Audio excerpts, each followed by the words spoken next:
Hi, and welcome to a presentation on how we developed our business, Encore Event Planning. So firstly, we got to talk about, when you're creating any business of any kind, you got to know the demand that's in the market. So looking at the demand in the market that is event planning, the event planning industry comprises of independent companies and individuals that organize parties, weddings, corporate dinners, and other social gatherings. These operators serve households, businesses, and non-profits. Event planners, though, they do a lot more than plan events. They coordinate and execute pretty much all facets of meetings and events. They pretty much plan everything. Their responsibilities include budgets, managing the financial stuff, event sites, getting permits from the government, transportation, lodging, and obviously on-site staff. And they can extend to hiring third-party services such as musicians, food services and catering, security guards, and also speakers and MCs. So that's the demand that's on the market. That's the context of what an event planner is. So we're now going to show you a case study of what we have based our business planning around. Noel Nasser Events, with a background in theatre production and design, is passionate about weddings and intrigued about the event industry, which he delivers a creative flair and a high energy into all functions. His final role of being an event planner has been influenced upon having over 10 years experience as a theatre director, producer and technical specialist with contacts in the event industry. As a result of his past education and connection with major people and groups, Noel Nasser Events has defined itself within the event industry, covering all celebrations including social events. Okay, so now we're going to take a look at, I think there are around 7 or 8 steps that we think are necessary to implementing into doing an event planning business. So step 1 is finding experience. Beginning experience can range widely to the many kinds of events. So this includes catering, florists, managing corporate meetings, working in a personalized gift operation, and working for an established event planner. So, if you work for experience, or you attempt to gather experience, well then obviously that's going to play a part in planning your business and getting it started, because that's where you can get all your mentoring from.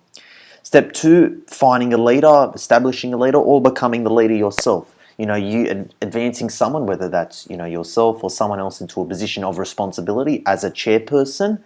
Become the fundraising chairperson for a non-for-profit instead of a volunteer. So helping raise startup capital is what I meant to say there, and also taking on a lead role in the event planning operation, and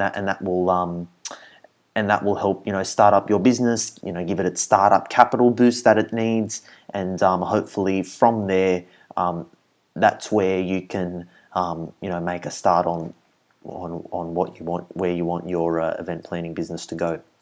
Step 3, making connections. Obviously, if you don't make connections, you're not going to get any clients. You're not going to have much stakeholders. So you start networking and collecting client names and contacts, and use these to start up the business and act for references and referrals to when you go out on your own. So you got to make connections and ask for references and referrals when you actually go out and plan what you're doing. Step 4, so getting the certifications.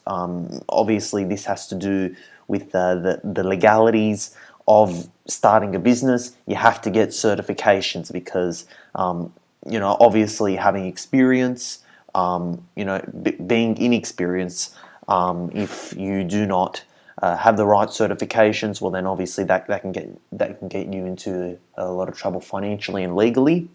So you got to become certified as an event planner. So I'll put an example at the bottom right there of a TAFE event planning course. So this one takes around 12 weeks, and usually they shouldn't take long as an event planning course.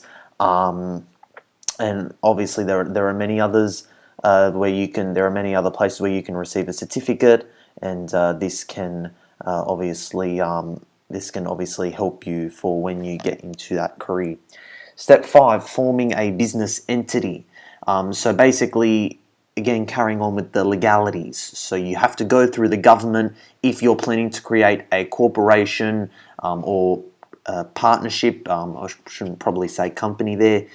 Get a fictitious business name through the business register or clerk if you are operating a proprietorship or partnership. So obviously you've got to register the name, and then it depends. If you're opening up an office, you must obtain a business license from the Department of Small Businesses or the equivalent in particular states. And then step 6, promoting. Make it known to your clients and contracts that you're a new event planner, and use those contacts to solicit your business and your referrals, and network with vendors met or worked with at events. So mix with them, get to know them, and that's how you can woo consumers and get stakeholders to come and invest in your service that you are providing.